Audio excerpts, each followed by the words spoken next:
Ciao a tutti, benvenuti a Vilnius, capitale della Lituania. In questo video scoprirete cosa visitare quando sarete qui e qual è stata la nostra esperienza. Cominciamo con gli alberghi piccoli. Sono stato sgridato da Anna perché ho scelto un albergo con una stanza troppo piccola. Fateci sapere nei commenti se è un problema comune degli alberghi di questa zona. Ma, nonostante le proteste di Anna, a me non ha importato molto la cosa. Siamo qui per visitare la città, no? Quindi andiamo ora in centro, cominciamo la nostra visita. Ci troviamo nel cuore della città vecchia di Vilnius. Ecco di fronte a noi una cattedrale in stile neoclassico e accanto l'ampia piazza centrale. Questo è per eccellenza un punto di ritrovo. Qui si erge la statua di Gediminas, Granduca di Lituania e, secondo la leggenda, il fondatore della città. Qui vediamo anche il campanile e questo edificio che ricorda vagamente un mix tra il Pantheon e il Partenone. È la cattedrale. Questo luogo ha sempre avuto un significato spirituale. In passato qui si trovavano templi pagani, cattedrali gotiche e ora una cattedrale neoclassica consacrata nel 1783. Entriamo. L'interno è davvero impressionante, soprattutto considerando che durante l'occupazione sovietica, fino al 1989, l'edificio era stato trasformato in un semplice magazzino. Ma chi era Gediminas? Intanto andiamo a scoprire la sua torre. Normalmente si sale con la funivia, ma oggi è rotta, quindi gambe in spalla. Questa è la torre del Granduca Gediminas, a cui è legata la più importante leggenda lituana. Il nostro Granduca, che regnò nel XIV secolo, si trovava a caccia nei boschi lussureggianti che coprivano le colline attorno al fiume Neris. Dopo una lunga giornata di caccia, ucciso un possente bisonte, si fermò per riposare su una collina, vicino al luogo dove oggi sorge la città. Quella notte Gediminas ebbe un sogno straordinario. Vide un grande lupo di ferro sulla collina che ululava fortissimo. Perplesso, il Granduca si rivolse al suo sommo sacerdote pagano, Ligeika, per interpretare il sogno. Il sacerdote spiegò che il lupo di ferro rappresentava una fortezza e una città che sarebbero sorte su quella collina e che il loro nome e la loro gloria si sarebbero diffusi ovunque. Il nostro Gediminas decise quindi di costruire una città proprio in quel luogo. Fece erigere una fortezza sulla collina e vi trasferì la sua corte, fondando così Vilnius, che divenne presto la capitale del Granducato di Lituania. La Lituania è una regione abitata fin dalla preistoria, ma sempre alla periferia della civiltà europea, fino al Medioevo, quando entra nelle cronache. Questo paese, in cui si parla un melodioso linguaggio indoeuropeo, tuttavia riserva diverse curiosità, come ad esempio le ricostruzioni dei vestiti degli abitanti, questi ammennicoli d'argento e spade antiche. Torniamo nella piazza della cattedrale e vediamo da qui il Palazzo dei Granduchi, notevole, ma è un falso storico. Pur essendo vero che nel XV secolo ci sia stato veramente il Palazzo dei Granduchi di Lituania, quello che vediamo ora è opera di una ricostruzione avvenuta tra il 2002 e il 2018 in stile rinascimentale. All'interno ci sono ben 4 percorsi. Il primo ci mostra le fondazioni dell'antico castello, lungo un percorso che spiega in dettaglio la storia della Lituania. Il terzo percorso vi fa vedere l'armeria e una mostra di strumenti musicali, e il quarto è adibito a mostre temporanee. Ma se avete poco tempo, consigliamo assolutamente di visitare il secondo percorso, gli interni storici ricostruiti. Vi facciamo qui vedere una panoramica di alcuni ambienti.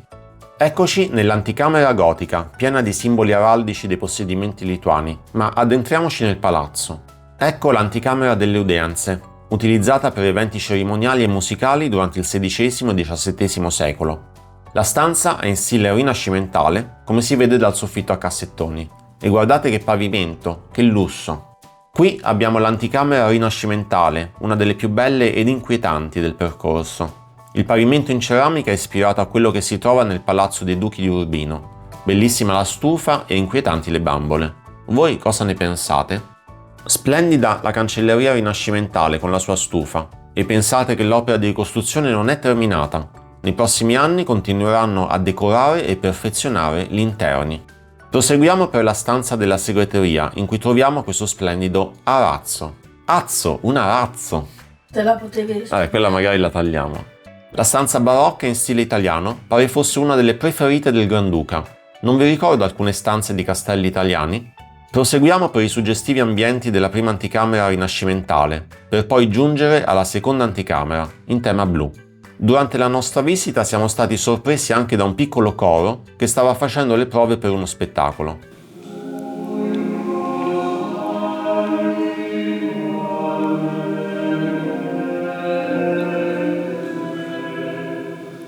Ed eccoci nella sala per eccellenza, la stanza del trono. Proseguiamo.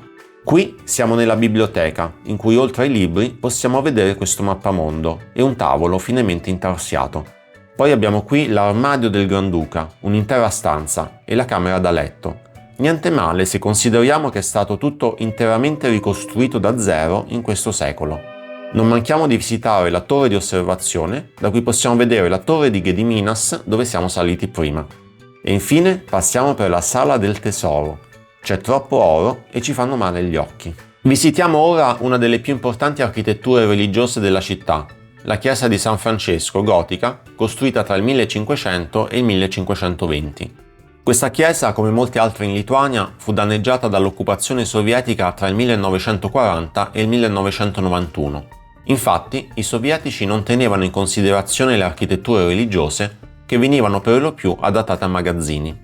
Il patrimonio artistico di questa chiesa qui presente era disperso tra diversi musei ed è solo parziale rispetto a quello che poteva essere presente prima dell'occupazione russa. Ma le chiese non finiscono qui. Questa chiesa barocca fu consacrata nel 1701. Gli interni vertono per lo più sul bianco, mentre in fondo, curiosità, c'è un dipinto della Pietà di Maria che ha origine a Faenza. Esploriamo le tre navate. Vediamo che ci sono ovunque questi stucchi bianchi, elaboratissimi, opera di artisti italiani. Di questa chiesa però la cosa più particolare è sicuramente il lampadario a forma di barca, arca di salvezza, e la splendida cupola.